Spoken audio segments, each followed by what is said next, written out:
Hi hello दोस्तों, नमस्ते, राम राम, सुप्रभात। एक बार फिर से आप सभी का स्वागत है आपके अपने चैनल आद्य एकेडमी में। और मैं हाजिर हूँ स्टैटिक जीके की एक नए टॉपिक के साथ। तो दोस्तों, आज हम भारतीय संविधान के 100 महत्वपूर्ण अनुच्छेद पढ़ेंगे। और ये 100 आपके अनुच्छेद ऐसे हैं जो आपके हर एक एग्ज़ाम में आपके 1 से 2 क्वेश्चन आपके ज़रूर बनते हैं। और आज हम अनुच्छेदों को ऐसे रिलेट करके पढ़ेंगे कि 100 के 100 अनुच्छेद आपको तुरंत याद हो जाएंगे। और जो आपके 100 अनुच्छेदों में मोस्ट इम्पॉर्टेंट अनुच्छेद दिए गए हैं, जो आपके एग्ज़ाम में बार बार आपके एग्ज़ाम में ये अनुच्छेद पूछे जाते हैं, सिर्फ आपके वही अनुच्छेदों को लिया गया है। तो जो भी हमारे दोस्त नए हो तो चैनल को ज़रूर सब्सक्राइब करें। और अगर आपको वीडियो पसंद आए तो वीडियो को लाइक भी आप ज़रूर करिए। चलिए हम आते हैं अपने टॉपिक पे। तो आज हम एक एक अनुच्छेदों के बारे में आज हम पढ़ेंगे। तो चलिए हम आते हैं अपने टॉपिक पे। तो हमारा पहला अनुच्छेद जो है, अनुच्छेद 1 हमारा क्या बताता है? तो अनुच्छेद 1 हमारा बताता है कि संघ का नाम और राज्य क्षेत्र। इसके बारे में बताता है, संघ के नाम और राज्य क्षेत्र के बारे में अनुच्छेद 1 बताता है। दूसरा अनुच्छेद हमारा क्या बताया? दूसरा अनुच्छेद बताता है कि नए राज्यों का प्रवेश कैसे होगा, किस प्रकार नए राज्यों का प्रवेश किस प्रकार किया जाएगा, उसके बारे में बताता है। अनुच्छेद तीसरा क्या बताता है? तो अनुच्छेद तीसरा जो है वो हमारा बताता है कि नए राज्यों का निर्माण, क्षेत्र, सीमा एवं नाम में परिवर्तन। अगर किसी भी नए राज्यों का निर्माण करना होगा, जैसे हमारा नया राज्य हमारा कौन बना है? तेलंगाना बना हुआ है। उसकी क्षेत्र और सीमा निर्धारित करनी होगी कि यहाँ से यहाँ तक इसकी सीमा है, फिर दूसरे राज्य की सीमा आ जाती है। या नाम में परिवर्तन, जैसे इलाहाबाद का नाम प्रयागराज अब कर दिया गया है, तो ये किस अनुच्छेद के तहत आता है? तो ये आपके अनुच्छेद 3 के तहत आता है। तो आपके भाग 1 से आपके 3 अनुच्छेद आपके मोस्ट इम्पॉर्टेंट। भाग 1 में आपका 1 से 4 तक अनुच्छेद दिया गया है। तो आपके ये 3 अनुच्छेद भाग 1 में सबसे ज़्यादा इम्पॉर्टेंट है। अब आते हैं हम अपने भाग 2 वाले अनुच्छेद में। तो अनुच्छेद 5 क्या बताता है? तो अनुच्छेद 5 बताता है नागरिकता के बारे में। किसके बारे में बताता है? कि नागरिकता, आपको भारत की नागरिकता किस प्रकार मिल सकती है, इसके बारे में हमारा अनुच्छेद 5 बताता है। अनुच्छेद 11 बताता है कि नागरिकता के अधिकार में संसद की शक्ति क्या होती है। नागरिकता के अधिकार में संसद की क्या शक्ति होती है, ये अनुच्छेद आपका 11 बताता है। कौन सा अनुच्छेद बताता है? आपका अनुच्छेद 11 बताता है। अनुच्छेद 11 आपका संसद की शक्ति के, नागरिकता के संसद की शक्ति के बारे में, अधिकार के बारे में आपका अनुच्छेद 11 बताता है। अनुच्छेद 14 क्या है? तो अनुच्छेद 14 में आपका बताता है कि विधि के समक्ष समानता, कि न्याय के समक्ष जो है, विधि के समक्ष जो है, सब लोग समान होंगे। न्याय के समक्ष कोई छोटा कि रुपए वाला है, उसके पास ज़्यादा रुपया पैसा है तो उसको पहले न्याय मिल जाएगा, उसको उसकी फांसी की। जैसे एक गरीब लोग ने अगर कोई गलत काम किया और कोई अमीर लोग ने गलत काम किया, तो दोनों के लिए न्याय जो है, दोनों के लिए बराबर है, समान का अधिकार दिया गया है। तो अनुच्छेद 14 हमारा ये बताता है। अनुच्छेद 15 बताता है हमारा कि धर्म, वंश, जाति, लिंग, जन्म पर भेदभाव का निषेध। कि किसी भी व्यक्ति से धर्म के अनुसार, वंश के अनुसार, जाति के अनुसार, लिंग के अनुसार और जन्म पर कोई भेदभाव, किसी भी चीज़ में भेदभाव नहीं किया जाएगा। इसकी भेदभाव का निषेध बताया गया है।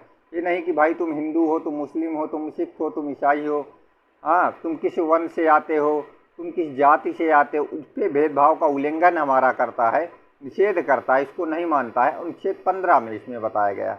अगला है लोक अभियोजन में अवसर की समानता। लोक अभियोजन आपका क्या है? लोक अभियोजन आपका हो जाता है कि जैसे कोई नौकरी पाना हो गया, तो उसमें सब लोग समान होंगे, सबको जो अधिकार मिलेंगे वो सबके लिए अधिकार जो होंगे वो समान रूप से होंगे। ये नहीं कि उसके लिए कम, उसके लिए ज़्यादा, सबके लिए अधिकार समान है। ठीक है, इसलिए जो भी वैकेंसी आती हैं उसमें सबके लिए जनरल कैंडिडेट को भी लिया जाता है, ओबीसी को भी लिया जाता है, एससी को, सभी को उसमें समान रूप से लिया जाता है, सबको समान रूप के अवसर दिए जाते हैं। आपका अनुच्छेद 17 क्या बताता है? अनुच्छेद 17 बताता है अस्पृश्यता का अंत। अस्पृश्यता का मतलब होता है कि छुआछूत का अंत, कि अब आप कोई भेदभाव नहीं कर सकते हैं। छुआछूत का यहाँ पे अंत बताया गया है। अनुच्छेद 17 में छुआछूत के अंत के बारे में बताया गया है। अनुच्छेद 18 आपका बताता है उपाधियों का अंत। अब ये उपाधियाँ क्या है? उपाधियाँ जैसे पहले क्या था, जब भारत आज़ाद नहीं था तो आज़ाद होने से पहले जो थी लोग उपाधियाँ ले लेते थे। ऐसे आप देखेंगे सरदार वल्लभ भाई पटेल को लोकमान्य की उपाधि दी गई है। महात्मा गांधी को राष्ट्रपिता की उपाधि दी गई है। इसी प्रकार रविन्द्रनाथ टैगोर को गुरुदेव की उपाधि दी गई है। इसी प्रकार उपाधियाँ दे दी जाती थी। तो अनुच्छेद 18 जो है ये उपाधियों का अंत करता है। ठीक है, कि अब जो है आप उपाधियाँ नहीं ले सकते हैं और ना ही अपने नाम के साथ आप उपाधियों को अपने जोड़ सकते हैं। ठीक है। अनुच्छेद 19 क्या? अनुच्छेद 19 बताता है प्रेस की स्वतंत्रता। इसके बारे में प्रेस की स्वतंत्रता अनुच्छेद 19 बताता है कि आप कहीं भी बोलने के लिए आप स्वतंत्र हैं। ठीक है, आपके ऊपर कोई पाबंदी नहीं लगा सकता है बोलने के लिए। तो प्रेस की स्वतंत्रता अनुच्छेद 19 बताता है।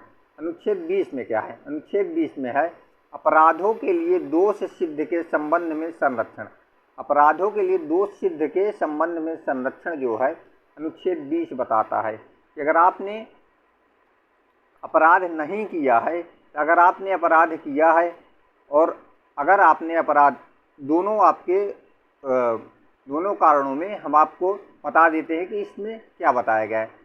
एक में ये है अपराध का ये मतलब है अगर आपने जैसे अपराधों के दोष सिद्ध के संबंध में संरक्षण, और अनुच्छेद 21 में ही बताएगा प्राण एवं दैहिक स्वतंत्रता का अधिकार हो जाता है। ठीक है, मतलब ये है कि एक प्रकार से ये समझ ली कि जैसे आप गिरफ्तार हो चुके हैं और आपकी गिरफ्तारी के टाइम पे कोई एक नया कानून बना है, उस कानून में 5 साल की सज़ा दी गई है। कितना है? 5 साल की सज़ा दी गई है। अब आप जेल पे बंद हैं।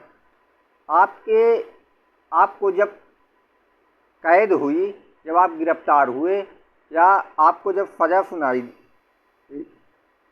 गई तो उस समय जो था वो 5 साल तक का कैद था।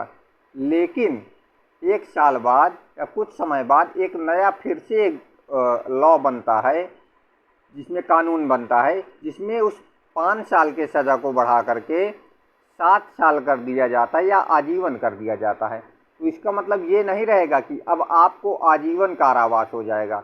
जो आपको सज़ा काटनी होगी वो आपको सज़ा जो होगी उसी के आधार पर होगी जिसके आधार पर जिस समय आपको गिरफ्तार किया गया है और जो कानून उस समय पर लागू होता था उसी कानून के आधार पर आपको सज़ा काटी जाएगी, या जो आपको सज़ा दी गई है वही सज़ा आपको काटी जाएगी। उस सज़ा पर आपके कोई भी संशोधन करके उसको बढ़ाया नहीं जा सकता है।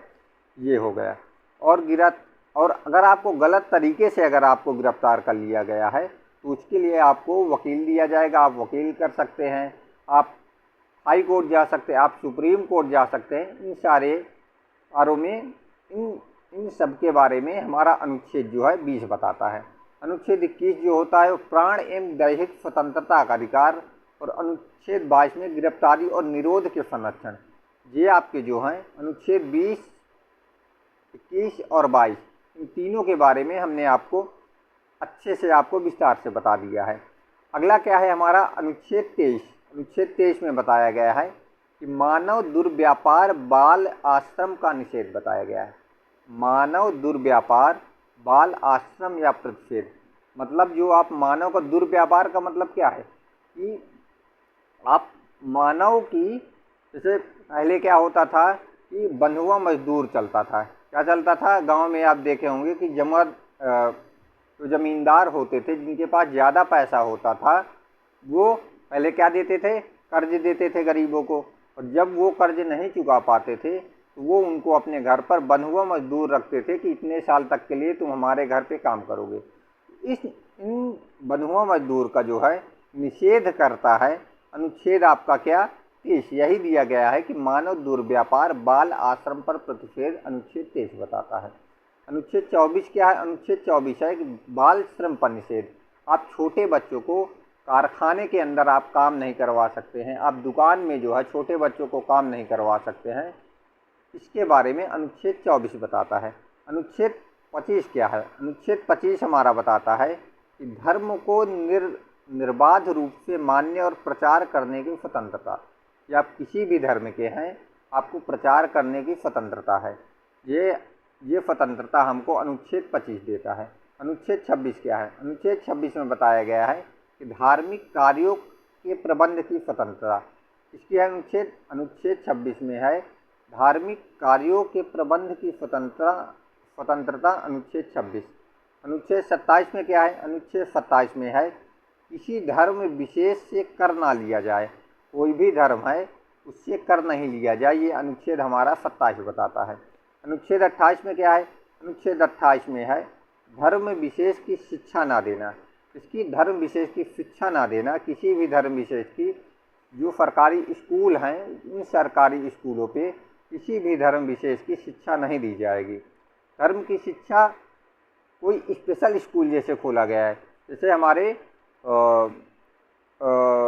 ये है संस्कृत महाविद्यालय जैसे हैं, वहाँ पे संस्कृत की स्पेशल पढ़ाई होती है, उसके साथ अलग सब्जेक्ट भी पढ़ाए जाते हैं, लेकिन संस्कृत की शिक्षा एक धर्म की सनातन धर्म की शिक्षा दी जाती है उसको छोड़ करके। लेकिन जो सरकारी स्कूल पर हैं, जो गवर्नमेंट स्कूल दिए गए हैं, जो बने हैं, उस पर किसी भी धर्म विशेष की शिक्षा नहीं देना, ये अनुच्छेद 28 बताता है। ठीक है, अगला है अनुच्छेद 29। अनुच्छेद 29 में बताया गया है कि अल्पसंख्यक वर्गों के हितों की संरक्षण।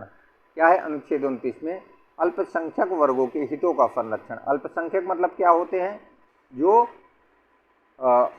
माइनॉरिटी होती है, मतलब ये समझ लीजिए कि जो अल्पसंख्यक जो होते हैं, जिनकी कम जनसंख्या होती है, उन्हीं को अल्पसंख्यक बोलते हैं। ठीक है, उनके हितों की संरक्षण के बारे में अनुच्छेद 29 बताता है। अनुच्छेद 30 क्या है? अनुच्छेद है कि अल्पसंख्यकों की शिक्षा संस्थान की स्थापना, कि अगर अल्पसंख्यक लोग हैं तो वो अपने लिए शिक्षा संस्थान की स्थापना कर सकते हैं, और प्रशासन का अधिकार। ठीक है, ये अनुच्छेद कौन सा बनाता है? अनुच्छेद आपका 30 इसके बारे में बताता है। अब आपका क्या है? अनुच्छेद 39A। अनुच्छेद 39A जो है वो आपको बताता है समान न्याय और निःशुल्क विधिक सहायता, समान कार्य के लिए समान वेतन देने की बात अनुच्छेद 39A हमारा बताता है। अनुच्छेद 40 में क्या है? तो अनुच्छेद 40 में है ग्राम पंचायत का गठन। ग्राम पंचायत का गठन जो है अनुच्छेद 40 में बताया गया है। अनुच्छेद 45 में क्या है? तो अनुच्छेद 45 में 6 से 14 वर्ष के बालकों के लिए निःशुल्क एवं अनिवार्य शिक्षा आपका अनुच्छेद 40 में बताया गया है। और ये सारी जितने अनुच्छेद हैं आपके मोस्ट इम्पॉर्टेंट आपके अनुच्छेद हैं। डायरेक्ट यहीं से आपके अनुच्छेद पूछे जाते हैं कि अनुच्छेद 40 में किसके बारे में बताया गया है, अनुच्छेद 45 के बारे में किसके बताया गया है, या फिर ये पूछा जाएगा कि 6 से 14 वर्ष के बालकों के लिए निःशुल्क शिक्षा के बारे में किस अनुच्छेद में बताया गया है। तो आपका अनुच्छेद 45 हो जाएगा, जिसमें 6 से 14 वर्ष के बालकों के निःशुल्क शिक्षा के लिए बताया गया है। अगला है हमारा कि अनुच्छेद 44। अनुच्छेद 44 में समान सिविल संहिता, इसके बारे में बताया गया है। समान सिविल संहिता के बारे में अनुच्छेद 44 में बताया गया है।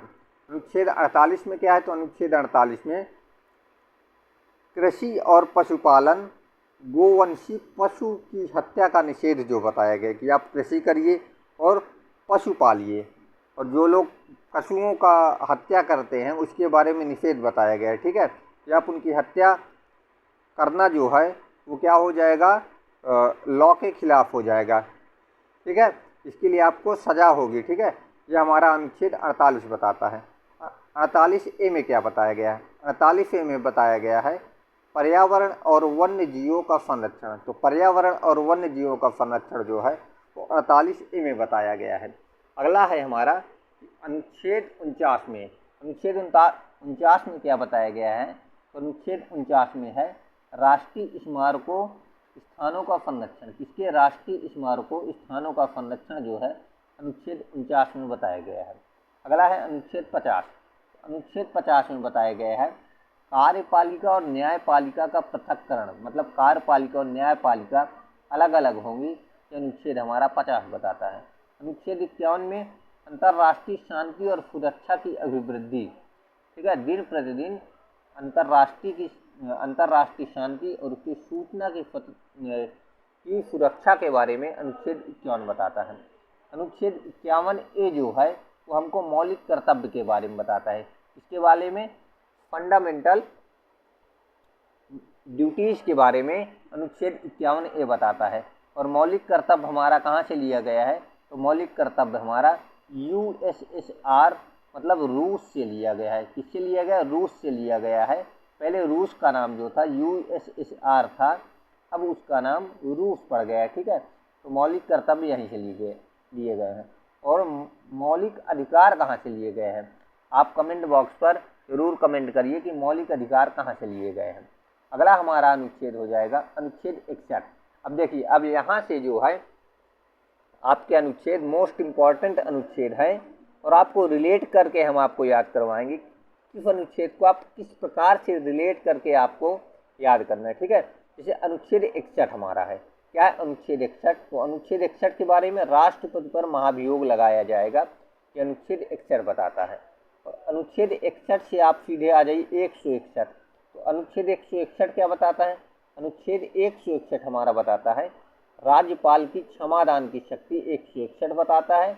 और फिर राष्ट्रपति की क्षमादान की शक्ति क्या, कौन सा अनुच्छेद है, तो अनुच्छेद 72 में राष्ट्रपति की क्षमादान की शक्ति। अब देखिए 3 अनुच्छेद आपको याद हो गए हैं कि अनुच्छेद 61 आपका क्या बताएगा, तो अनुच्छेद 61 आपको बताएगा राष्ट्रपति पर महाभियोग चलाया जाएगा। क्या चलाया जाएगा, राष्ट्रपति पर महाभियोग। फिर आपका अनुच्छेद 161 क्या बताएगा, तो राज्यपाल की क्षमादान की शक्ति जो होगी राज्यपाल की क्षमादान की शक्ति, एक अनुच्छेद 161। और अनुच्छेद राष्ट्रपति की क्षमादान की शक्ति किससे होगी, भाई अगर राज्यपाल क्षमादान करेगा तो राष्ट्रपति तो उससे ऊपर होता है, तो राष्ट्रपति भी क्षमादान कर सकता है। तो राष्ट्रपति की क्षमादान की शक्ति जो है अनुच्छेद 72 में बताया गया है। अब आपको ये 3 अनुच्छेद आपको याद हो गए होंगे। इसी प्रकार आपको रिलेट करके आपको बताया जाएगा।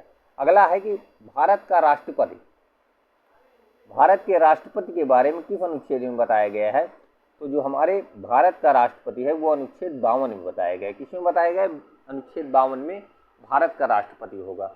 अब अगर किसी भारत का राष्ट्रपति होगा तो राज्यों के राज्यपाल भी होंगे, तो राज्य का राज्यपाल जो होगा वो अनुच्छेद 153 में बताया गया है। 52 में क्या है, तो 52 में जो है राष्ट्रपति हो जाएगा, क्या हो जाएगा, राष्ट्रपति 52 में हो जाएगा। और 153 में जो है आपका क्या हो जाएगा, राज्यपाल आपका 153 पे हो जाएगा, ठीक है। अगला हमारा है कि अनुच्छेद 63। अनुच्छेद 63 में क्या है, तो अनुच्छेद 63 में जो है भारत का उपराष्ट्रपति होगा। क्या होगा अनुच्छेद 63 में, भारत का उपराष्ट्रपति जो होगा वो आपका अनुच्छेद 63 में होगा। तो आपको 52 में राष्ट्रपति, ठीक है, 52 में क्या होगा आपका राष्ट्रपति होगा। 153 में आपका क्या होगा, राज्यपाल होगा, क्या होगा, राज्यपाल होगा। और 63 में आपका क्या होगा, 63 में आपका उपराष्ट्रपति होगा। ये तीनों अनुच्छेद आपको एकदम से आप रिलेट करके इनको याद कर सकते हैं। अगला है हमारा कि राष्ट्रपति की अध्यादेश जारी करने की शक्ति क्या होती है, तो राष्ट्रपति की अध्यादेश जारी करने की शक्ति होती है 1, 2, 3 होती है। 1, 2, 3 में क्या होता है, अनुच्छेद 123 में राष्ट्रपति जो है अध्यादेश जारी कर सकता है, ठीक है। और अगर राज्यपाल को अध्यादेश जारी करना हो तो वो किस अनुच्छेद में है, तो राज्यपाल को अध्यादेश जारी करने की शक्ति 213 में है। किसमें है, 213 में आपको राज्यपाल की अध्यादेश जारी करने की शक्ति है। तो अनुच्छेद 123 में राष्ट्रपति अध्यादेश जारी कर सकता है, जारी करने की शक्ति है। और अनुच्छेद 213 में जो है राज्यपाल जो है अध्यादेश जारी करने की शक्ति है उसको। अगला हमारा क्या है, अनुच्छेद 239। अनुच्छेद 239 में क्या है, तो अनुच्छेद 239 में उपराज्यपाल या प्रशासन को अध्यादेश जारी करने की शक्ति जो है अनुच्छेद 239 हो जाएगा। अनुच्छेद 239 बी में ये हमारा दिया गया है। तो आपके 3 अनुच्छेद फिर से आपके नए हो गए। कौन कौन से, अनुच्छेद 123 में कौन, राष्ट्रपति अध्यादेश जारी करेगा। कौन करेगा? राष्ट्रपति। 213 में राज्यपाल अध्यादेश जारी करेगा। और 239 में कौन अध्यादेश जारी करेगा? 239 में जो हमारा उपराज्यपाल या प्रशासन होता है वो अध्यादेश जारी करेगा। अगला है अनुच्छेद 74। क्या है? अगला है अनुच्छेद 74 में राष्ट्रपति को सहायता देने के लिए मंत्रिपरिषद होगी। इसको राष्ट्रपति को सहायता देने के लिए मंत्रिपरिषद होगी। अनुच्छेद 74 राज्यपाल को सहायता देने के लिए मंत्रिपरिषद होगी, वो अनुच्छेद 163 बताता है। ठीक है,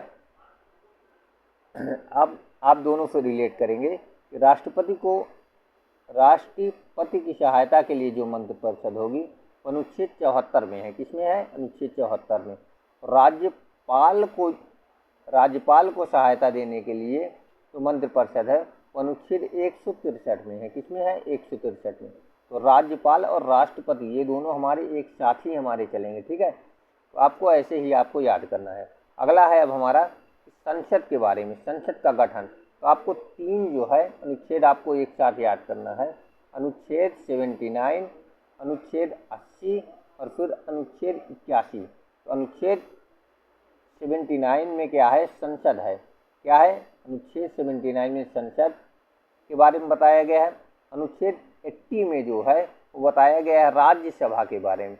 अब राज्यसभा पहले क्यों है? तो राज्यसभा इसलिए पहले है क्योंकि राज्यसभा को ही अपर सदन के नाम से जाना जाता है। ठीक है, क्योंकि राज्यसभा जो है वो कभी भी विघटित नहीं होती है। ठीक है, अनुच्छेद 61 के बारे में लोकसभा के बारे में बताया गया है।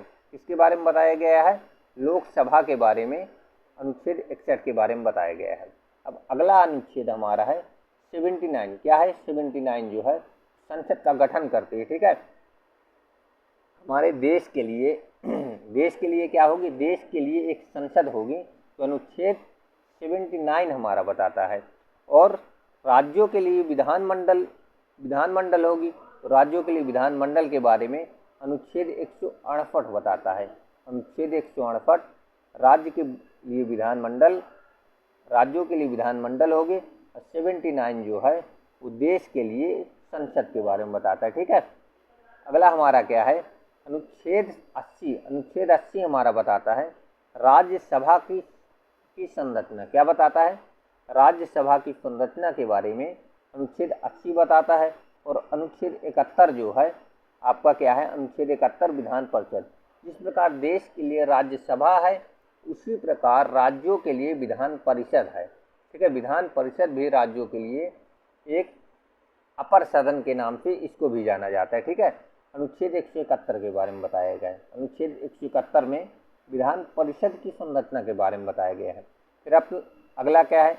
अगला है हमारा अनुच्छेद 81। तो अनुच्छेद 81 में लोकसभा की संरचना और अनुच्छेद 170 में विधानसभा की संरचना के बारे में बताया गया है। अगला है अनुच्छेद संसद के सत्र का सत्रावसान और विघटन किस अनुच्छेद में है? तो संसद के सत्र और सत्रावसान का विघटन जो है अनुच्छेद 85 में बताया गया है। किसमें बताया गया है? अनुच्छेद 85 में। अनुच्छेद 71 हमारा क्या है? अनुच्छेद 76। तो भारत का महान्यायवादी के बारे में बताया गया है। हमारे भारत के महान्यायवादी होगा अनुच्छेद 76। ठीक है, और राज्य का महाधिवक्ता के बारे में किसमें बताया गया है? अनुच्छेद 165 में राज्य का महाधिवक्ता होगा और भारत का महान्यायवादी होगा अनुच्छेद 76 में। और राज्य का महाधिवक्ता जो होगा अनुच्छेद 165 में होगा। अगला अनुच्छेद हमारा है राज्यों की विधान परिषदों का सृजन किस अनुच्छेद में है? तो राज्यों की विधान परिषदों का जो सृजन है अनुच्छेद 169 किसमें है? 169 अनुच्छेद में राज्यों के विधान परिषदों का सृजन बताया गया है। अगला क्या है? अगला है महान्यायवादी के अधिकार। महान्यायवादी के अधिकार जो है अनुच्छेद 88 में बताया गया है। किसमें बताया गया है? अनुच्छेद 88 में महान्यायवादी के अधिकार बताए गए हैं। अगला है हमारा सुप्रीम कोर्ट से परामर्श करने की राष्ट्रपति की शक्ति जो है किस अनुच्छेद में है? तो सुप्रीम कोर्ट से परामर्श करने की शक्ति राष्ट्रपति जो है सुप्रीम कोर्ट से सलाह ले सकता है अनुच्छेद 143 में। किसमें? अनुच्छेद 143 में जो है सुप्रीम कोर्ट से राष्ट्रपति जो है परामर्श ले सकता है, लेकिन उसको मानने के लिए बाध्य नहीं है राष्ट्रपति। उसको माने चाहे ना माने, ये राष्ट्रपति के ऊपर है। लेकिन अगर कोई सलाह लेनी होगी तो वो सुप्रीम कोर्ट से अनुच्छेद 143 के अंतर्गत वो ले सकता है। ठीक है। अगला हमारा धन विधेयक। धन विधेयक किस अनुच्छेद में है? तो धन विधेयक अनुच्छेद 110 में हमारा धन विधेयक है। और इसके लिए केंद्र के लिए जो बजट है हमारा, वार्षिक वित्तीय विवरण अनुच्छेद 112 में बताया गया है केंद्र के लिए। राज्यों के बजट के बारे में अनुच्छेद 202 में बताया गया है। इसमें अनुच्छेद 202 में राज्यों के बजट के बारे में बताया गया है। अगला है हमारा 124 अनुच्छेद उच्चतम न्यायालय की स्थापना का गठन जो है, इसका उच्चतम न्यायालय की स्थापना का गठन अनुच्छेद 124 में किया गया है। इसमें अनुच्छेद 124 में और अनुच्छेद 214 में क्या बताया गया? तो अनुच्छेद 214 में राज्यों के लिए न्यायालय होगा। एक देश के लिए जो होगा उच्च न्यायालय होगा, इसमें अनुच्छेद 124। ठीक है। सुप्रीम कोर्ट के बारे में बताया गया है, सुप्रीम कोर्ट के बारे में बताया गया है। और 214 में जो है, इसमें 214 में बताया गया है हाई कोर्ट के बारे में। किसके बारे में? High court. सुप्रीम को बारे में, सुप्रीम कोर्ट के बारे में 124 में, और 214 में जो है हाई कोर्ट के बारे में बताया गया है। अगला हमारा है 241। तो 241 जो है आपका, तो संघ राज्य क्षेत्रों के उच्च न्यायालय के बारे में बताया गया है कि किसी संघ के लिए भी जो न्यायालय होगा वो अनुच्छेद 241 में बताया गया। अब देखिए, आपको यहाँ ये समझना है कि सिर्फ 3 ही नंबर का डिजिट का हेरफेर किया गया है। इसमें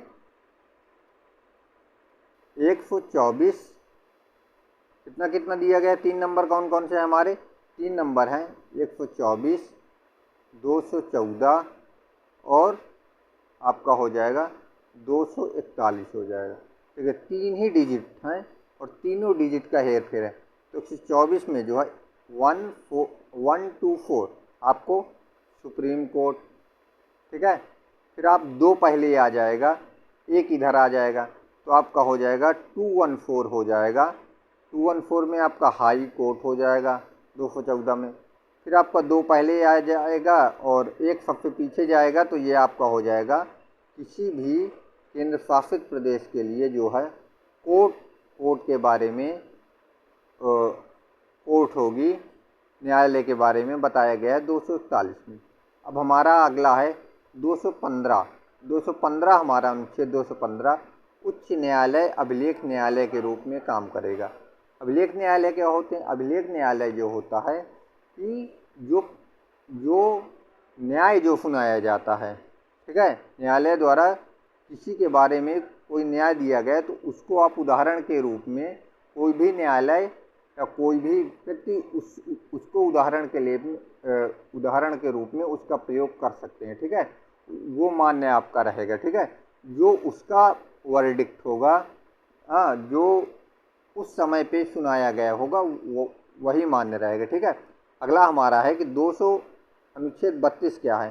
तो अनुच्छेद 215 में हाई कोर्ट जो है, 129 में उच्चतम न्यायालय जो होगा सुप्रीम कोर्ट अभिलेख न्यायालय के रूप में काम करेगा, और अनुच्छेद 215 में जो है वो आपका हाई कोर्ट जो है वो आपका अभिलेख न्यायालय के रूप में काम करेगा।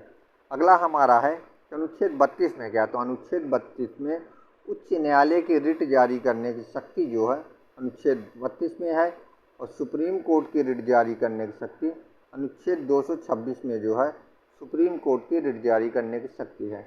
अब अगला है हमारा अनुच्छेद 108। तो अनुच्छेद 108 में जो है क्या दिया गया? तो अनुच्छेद 108 में संयुक्त अधिवेशन बुलाया जाना, अनुच्छेद 108 में। ठीक है। तो संयुक्त अधिवेशन बुलाता कौन है? तो संयुक्त अधिवेशन जो है बुलाता है राष्ट्रपति बुलाता है। लेकिन राष्ट्रपति बुलाता तो है, लेकिन उसकी अध्यक्षता कौन करता है? तो उसकी अध्यक्षता जो है राष्ट्रपति नहीं करता है, उसकी अध्यक्षता करता है लोकसभा अध्यक्ष करता है। कौन करता है? लोकसभा का अध्यक्ष जो है उसकी अध्यक्षता करता है। ठीक है। अगला हमारा है कि अनुच्छेद 118 संयुक्त अधिवेशन बैठक का संचालन लोकसभा का अध्यक्ष करेगा। ये देखिए, आपका संयुक्त अधिवेशन बुलाना अनुच्छेद 108 राष्ट्रपति बुलाएगा, और उसका संचालन जो है लोकसभा अध्यक्ष करेगा।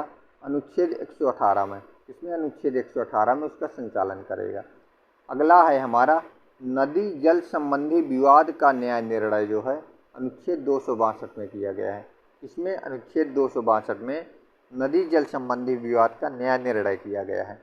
अगला है हमारा बिना विधि प्राधिकार के कर न लगाया जाना। अनुच्छेद 267 में जो है बिना विधि प्राधिकार के कर न लगाया जाना अनुच्छेद 267 में है।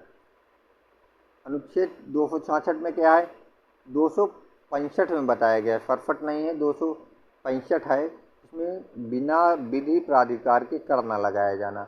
अगला 266 जो है अनुच्छेद संचित निधि के बारे में 266 में और आकस्मिक निधि के बारे में 267 में बताया गया है। संचित निधि के बारे में 266 है संचित निधि और 267 में है इसके बारे में आकस्मिक निधि के बारे में बताया गया है। देखिए हमारे 71 जो है अनुच्छेद हमारे पूरे हो चुके हैं। अब हमारे कितने अनुच्छेद अभी और बचे, 30 अनुच्छेद हमारे 30-29 अनुच्छेद अभी और हमारे बचे हैं। तो इसको भी हम फटाफट जल्दी से जल्दी ख़त्म कर लेते हैं।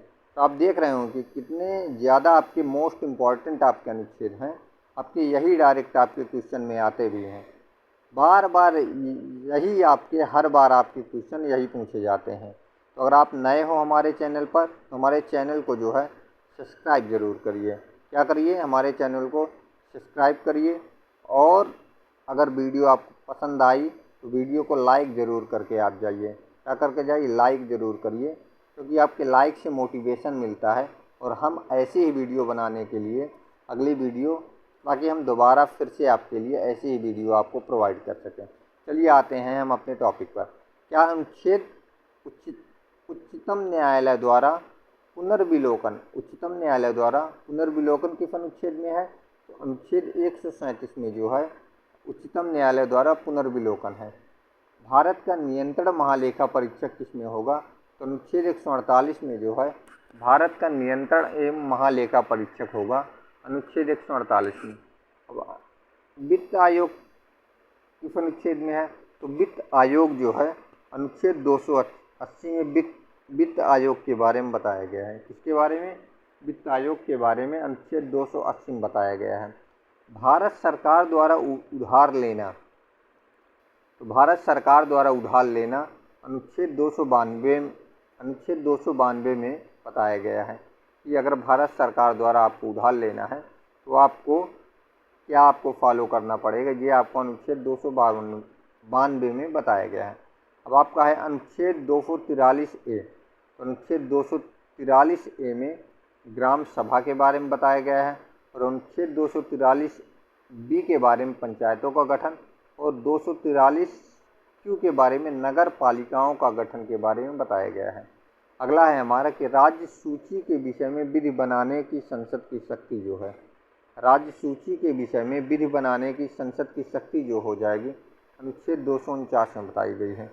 इसमें बताई गई है अनुच्छेद 249 में। संपत्ति का कानूनी अधिकार, इसका अनुच्छेद 300 में जो है संपत्ति का कानूनी अधिकार बताया गया है। किसके बारे में, अनुच्छेद 300 में संपत्ति का कानूनी अधिकार अनुच्छेद 300 ए में बताया गया है। अनुच्छेद 312 में अखिल भारतीय सेवाएं, अखिल भारतीय सेवाओं के बारे में अनुच्छेद 312 में बताया गया है। अगला हमारा है संघ और राज्यों के लिए लोक सेवा आयोग का गठन जो है, संघ एवं राज्यों के लिए लोक सेवा आयोग का गठन अनुच्छेद 315 के बारे में बताया गया है। अनुच्छेद 315 में संघ लोक सेवा आयोग के बारे में यूपीएससी जिसे हम बोलते हैं, क्या बोलते हैं, UPSC union public service commission के बारे में अनुच्छेद 315 में बताया गया है। और यूपीएससी के कार्य क्या होंगे, वर्क क्या होंगे, अनुच्छेद 320 में बताया गया है कि वो किस प्रकार कार्य करेगा। अनुच्छेद में बताया कि 20 में अनुच्छेद 324 में निर्वाचन आयोग के बारे में बताया गया। किसके बारे में, निर्वाचन आयोग के बारे में अनुच्छेद 324 में बताया गया है। अगला हमारा है लोकसभा और विधान सभा के लिए वयस्क मताधिकार, ठीक है। अनुच्छेद 326 में लोकसभा और विधान सभा के लिए वयस्क मताधिकार जो होगा वो कितने वर्ष की उम्र के बच्चों के लिए होगा, ये सारी चीज़ें अनुच्छेद 326 में बताया गया है। अनुच्छेद 330 में क्या बताया गया है? अनुच्छेद 330 में अनुसूचित जाति और अनुसूचित जनजाति मतलब एससी और एसटी के लिए लोकसभा में स्थानों का आवंटन जो है वो बताया गया है, अनुच्छेद 30 में बताया गया है। अनुच्छेद 31 में क्या है? आंग्ल भारतीय समुदाय का प्रतिनिधित्व जो है लोकसभा में, आंग्ल भारतीय समुदाय का प्रतिनिधित्व जो है अनुच्छेद 331 में बताया गया है। और कितनी सीटें हैं लोकसभा में आंग्ल भारतीय के लिए? 2 सीटें हैं, जो अब जो है अब हटा दी गई हैं। 2019 से इन 2 सीटों को हटा दिया गया है। ठीक है, अगला हमारा है अनुच्छेद 338। अनुच्छेद 338 में राष्ट्रीय अनुसूचित जाति आयोग का गठन के बारे में बताया गया है।